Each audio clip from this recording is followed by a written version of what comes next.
Bonjour, grâce aux chevaux, j'ai trouvé le bonheur et l'équilibre dans ma vie. Cela leur valait bien 2 livres et les images que vous allez voir maintenant. Par amour et reconnaissance pour eux, mais aussi par passion de notre sport, je désire partager mon savoir. Équilibre résulte de mes échecs, de mes réussites et des enseignements que j'ai reçus des plus grands cavaliers ou professeurs de saut d'obstacles au niveau international.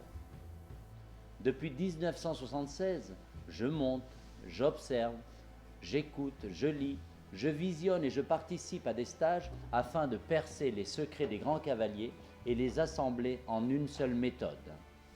Je n'ai rien inventé et tout ce que j'exprime résulte de différentes écoles d'équitation. L'observation des meilleurs, associée à de multiples expériences professionnelles dans plusieurs pays, ont construit ma vision de l'équitation de saut d'obstacles. L'équitation est un sport où prime le sentiment et nécessite une véritable connexion et harmonie entre les 2 athlètes. C'est pourquoi j'espère à travers ces images vous apporter certaines réponses équestres, vous permettre de vous sentir mieux à cheval et d'améliorer votre perception de vous-même comme de votre monture dans le respect de l'animal, de votre corps et de votre esprit. Accéder au statut de bon cavalier n'est pas chose impossible. Cela suppose de ne pas tout attendre du cheval.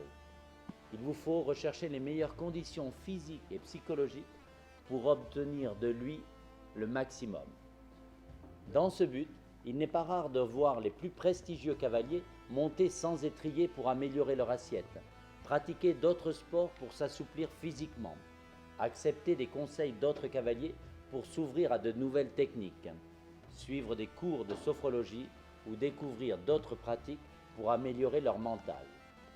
Seuls ceux qui se remettent en question en permanence restent au sommet et atteignent un tel niveau d'équitation qu'on appelle cela l'art équestre.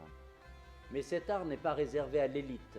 Vous aussi, vous avez le potentiel pour y parvenir.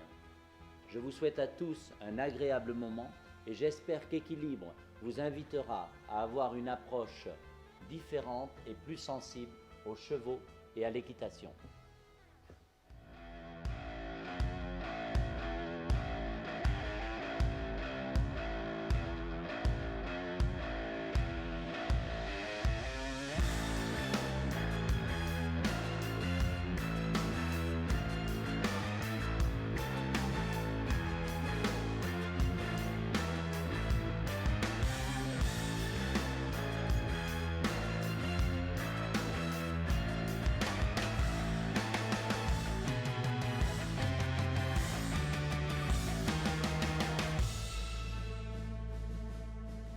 I met Eric Lurador in 1986. I was giving a clinic in Bordeaux with Anne Coupery running the clinic. And that year I had broken my leg very badly. And I was still on a cane. And Eric was watching the clinic. He came, I think he rode in the clinic, but he was also very helpful to me because I had a broken leg and assisting me in the clinic. And we became good friends and have been good friends since then. He was like a disciple for me. And at that time I was riding myself, going to Europe, riding in this country, going to Calgary. I had some very good horses at that time. And Eric traveled a great deal. We went to the Seoul Olympics together. So he was like a disciple. Since then, Eric has become a very good horseman. He's become a very good rider, a great teacher, very popular teacher in Europe, and he has a great eye for a horse. Eric loves horses, and he has an affinity for horses, and therefore connects. He has a good eye when he's looking for horses. He's had great success in selling horses, and now he's principally involved in teaching and training and taking people to some horse shows, but he's very passionate about teaching, and I think a little less about selling horses right now. Since he's developed this ability as a teacher, he's also more than followed in my footsteps as an author, because I think now he's written more books than I have.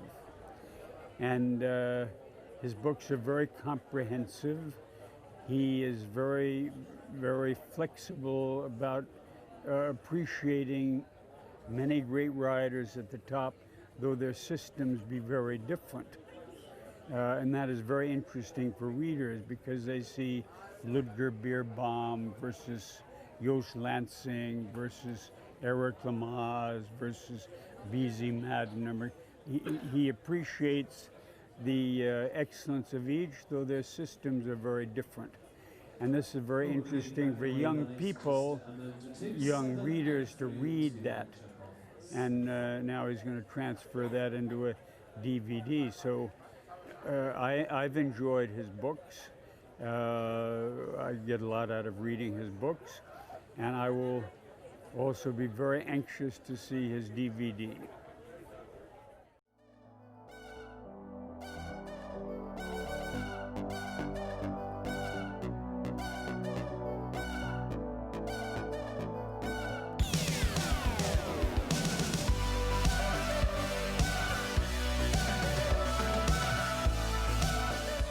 L'équitation de saut d'obstacle et les concours hippiques ont beaucoup évolué entre les années 1970 et 2000.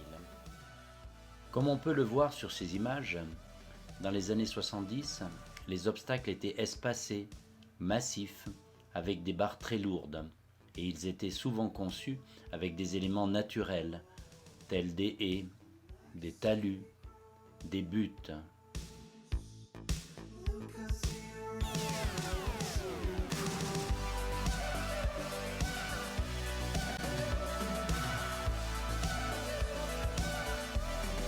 Jusqu'à cette période, chaque nation équestre montait en appliquant les principes de base de ses grands maîtres.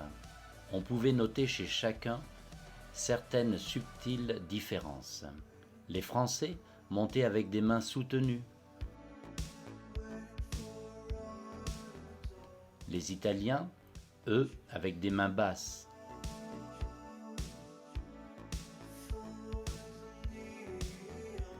Beaucoup d'Allemands maintenaient les rênes assez longues.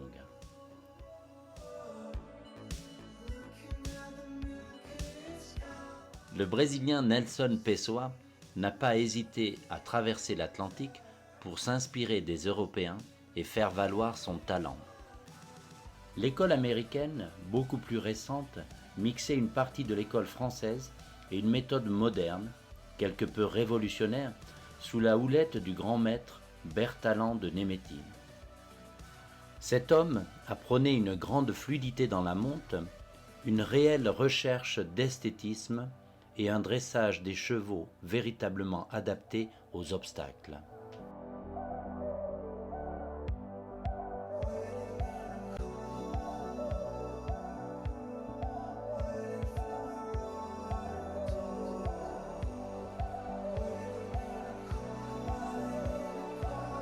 Depuis 1963, le cavalier olympique Georges Maurice se dédia également à l'enseignement et permit à un très grand nombre de ses élèves de monter sur les plus hautes marches de podium de tous les grands championnats au niveau mondial. Dans les années 80, pas moins de 8 finales de Coupe du Monde furent remportées par ses élèves. Konrad Homfeld 2 fois, Melanie Smith, Norman Dello-Gioio, Leslie Burr, Catherine Birdsall et le Canadien Ian Miller 2 fois également. Sans oublier les brillants palmarès d'autres illustres élèves de Georges, à savoir Katie Monahan-Prudent, Anne Kursinski, Chris Kapler, Busy Madden et Meredith Michael, qui deviendra allemande après avoir épousé Markus Beerbaum.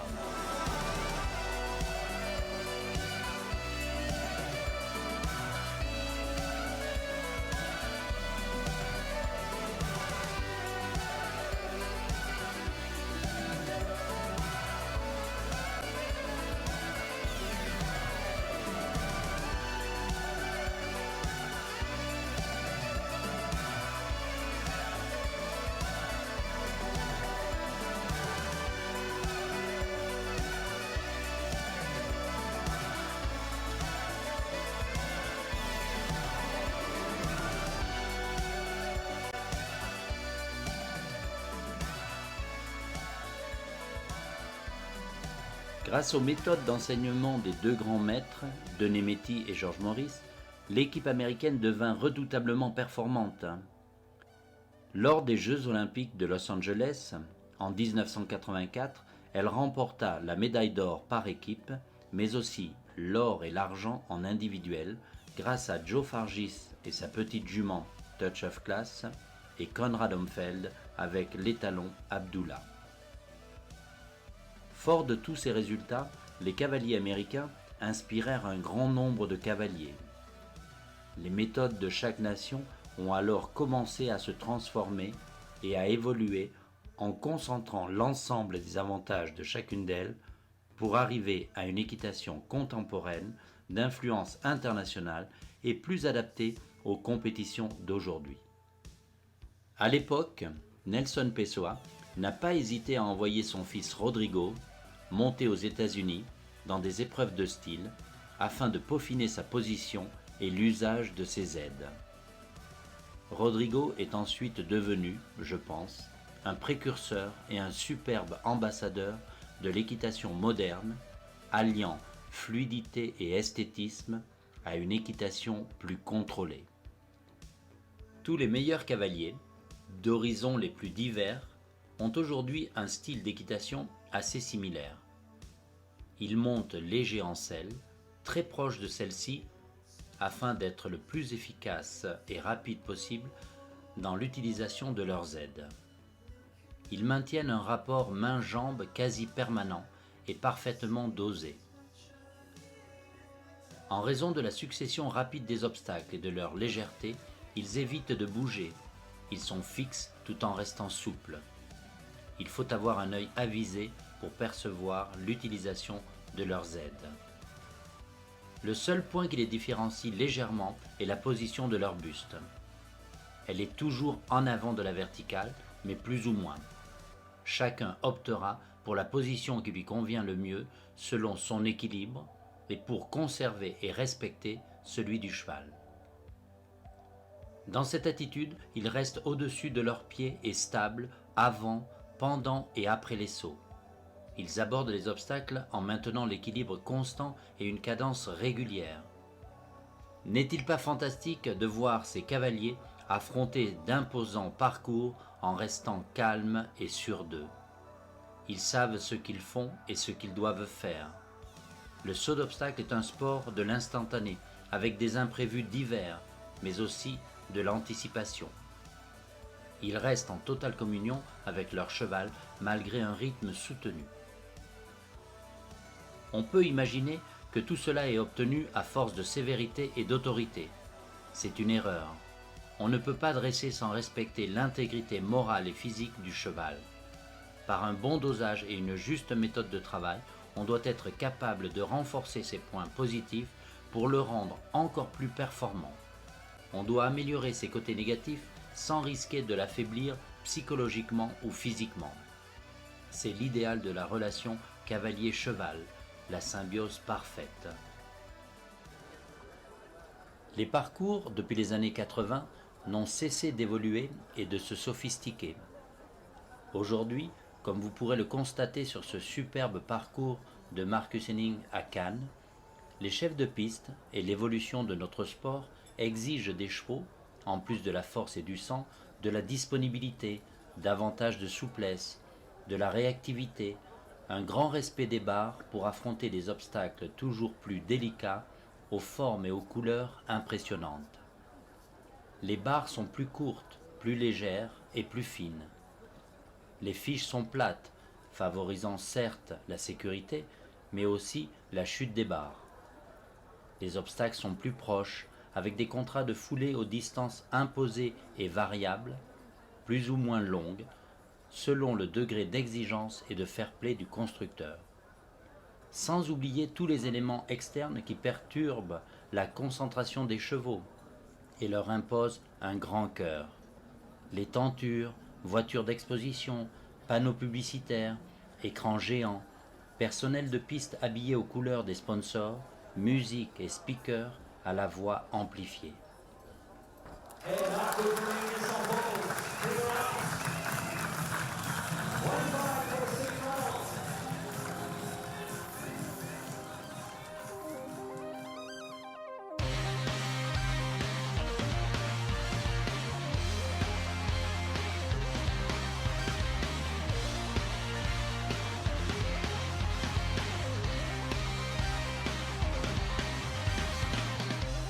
Pour dérouler de tels parcours, les cavaliers montent d'exceptionnels athlètes.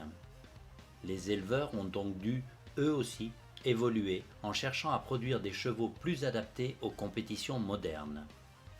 Cependant, les chevaux disposant de toutes les qualités précitées sont rares et la succession intense des compétitions, durant toute l'année, associée aux nombreux voyages, les fragilise. C'est pourquoi les cavaliers désireux de rester à un bon niveau et compétitifs doivent gérer intelligemment la carrière de leurs chevaux, mais aussi la leur, avoir une méthode d'équitation précise, un rapport subtil avec l'animal, afin d'augmenter la complicité et le potentiel du couple. Un bon cavalier doit être vraiment un homme de cheval. Pour ces raisons, j'admire Ludger Beerbohm. Ses nombreuses victoires et médailles dans les plus grands championnats, la longévité de sa carrière et celle de ses chevaux, sa capacité à gagner avec tout type de chevaux, le temps record et inégalé durant lequel il est resté numéro 1 mondial et dans le top 10, ainsi que sa faculté à s'adapter à l'évolution de notre sport sont la preuve qu'il est bien un homme de cheval et non seulement un bon cavalier compétiteur. J'apprécie beaucoup également son esprit d'équipe et sa volonté de partager ses acquis. Depuis plus de 25 ans que je l'observe, je l'ai toujours vu respectueux de ses chevaux. Et croyez-moi, cela compte énormément pour moi.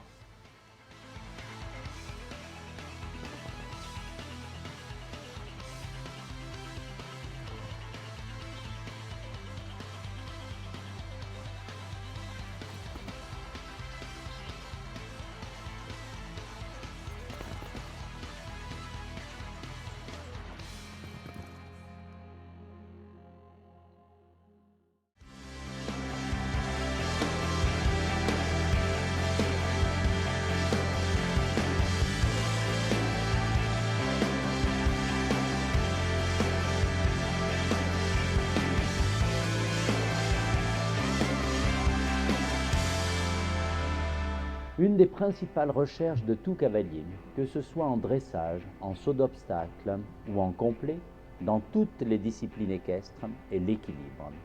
L'équilibre du cavalier à cheval, l'équilibre physique du cheval, l'équilibre psychologique du cheval et du cavalier, ainsi que dans la relation entre les deux.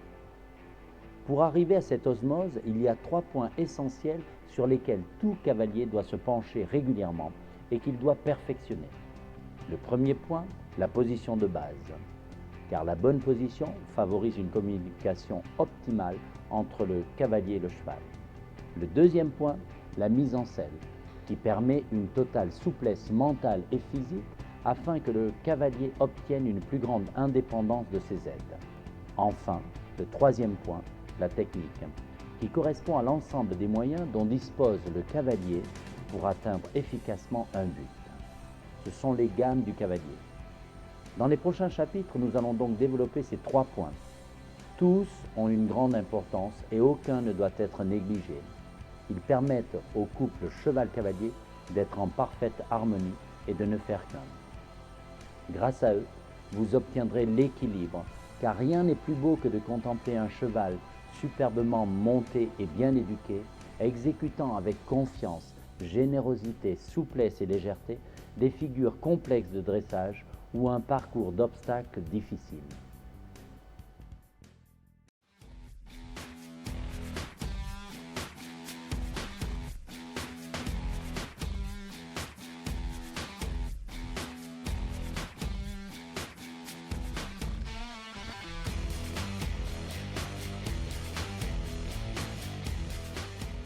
La bonne position mène à la bonne action.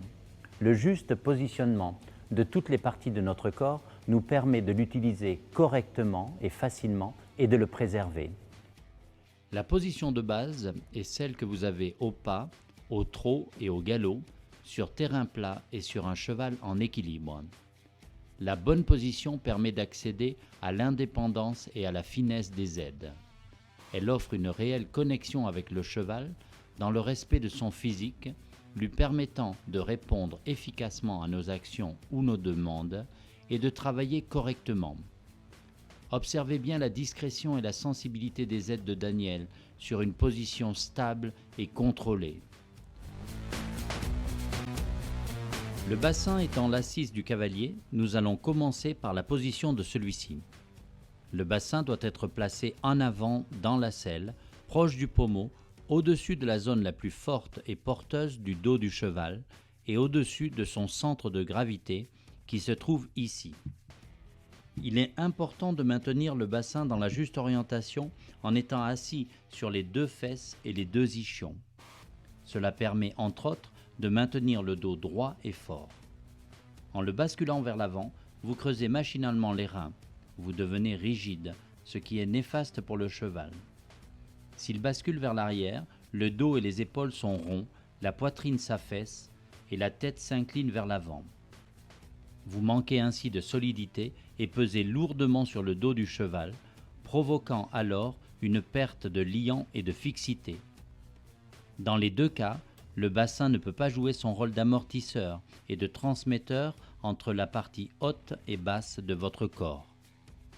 Il est important de peaufiner la position et l'attitude de toute cette zone, allant du milieu du dos jusqu'au creux du genou. Elle vous permet de rester lié au cheval, d'accompagner son dos avec votre dos. Laissez-vous transporter par le cheval et veillez à maintenir toute cette zone relâchée. Un cavalier secoué est généralement quelqu'un qui n'a pas appris à suivre le mouvement de façon décontractée. Il faut accepter le mouvement plutôt que de l'éviter.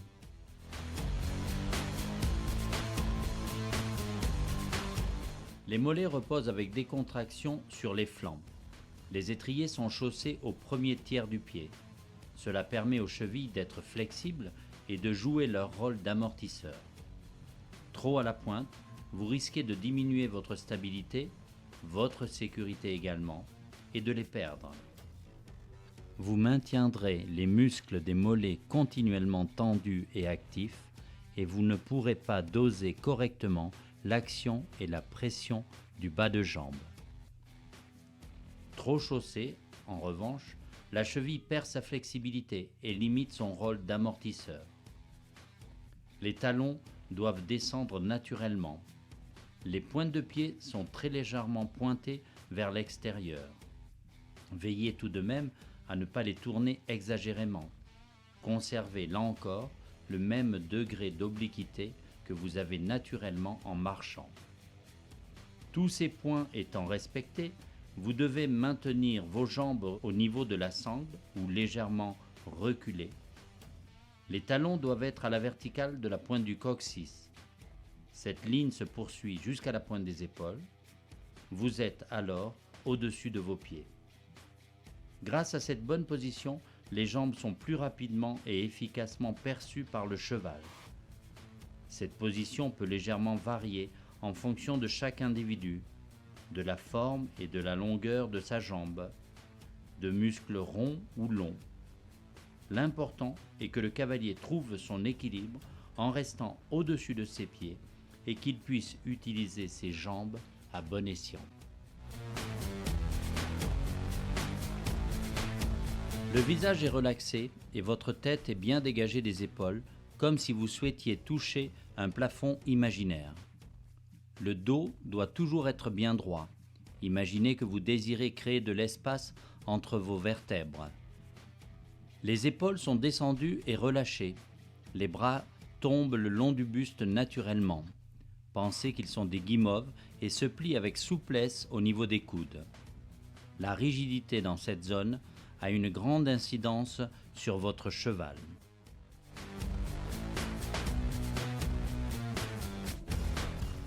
Le regard a prouvé son efficacité et son importance dans bien des sports. Dans le mouvement, le regard permet à votre corps de se mettre en harmonie en allant dans sa direction. Il doit être lointain et stable pour consolider votre position, votre assise, votre équilibre, mais aussi celui du cheval. Regarder loin, c'est déjà redresser la tête. Lorsque vous regardez par terre, vos épaules sont voûtées et votre dos est rond. Alors que si vous regardez droit devant vous, votre ligne de vision est parallèle au sol et votre dos soutenu. C'est le regard qui permet d'anticiper et de donner au bon moment des indications par le biais des aides.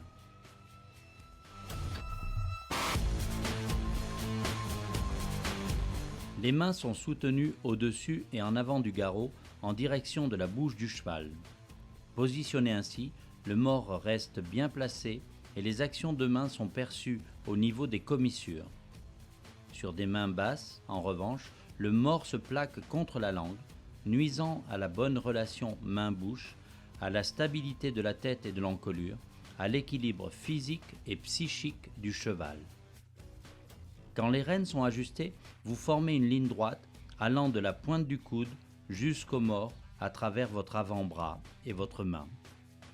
Les doigts sont délicatement fermés sur les rênes pour ne pas les perdre et contrôler éventuellement l'allongement de l'encolure. Cette pression sur les rênes est maintenue en particulier entre le pouce et l'index, alors que les autres doigts sont relâchés. Pour que la main soit légère, le poignet, le bras et l'épaule sont décontractés. Ils sont le prolongement des rênes et doivent accompagner les mouvements d'encolure ou de dos du cheval. La bonne main doit être assez forte pour contrôler et assez liante pour autoriser une certaine liberté. Les ongles de pouce sont en direction du ciel en ayant les mains légèrement tournées l'une vers l'autre. Imaginez vos mains sur le volant d'une voiture à 10h10. Trop tournées à l'intérieur, elles deviennent faibles. En revanche, trop tournées à l'extérieur, elles deviennent fortes et rigides. Le juste milieu entre les deux permet de combiner force et douceur. Lorsque les mains sont bien placées, vous devez avoir le sentiment qu'elles sont liées à la bouche et à l'encolure du cheval, comme à un élastique, et qu'elles accompagnent leur déplacement. Vous maintiendrez alors un liant moelleux indispensable pour ne pas endommager la bouche, mais également l'équilibre de votre monture. Conservez toute cette zone, mains, poignets, bras, épaules, totalement décontractées.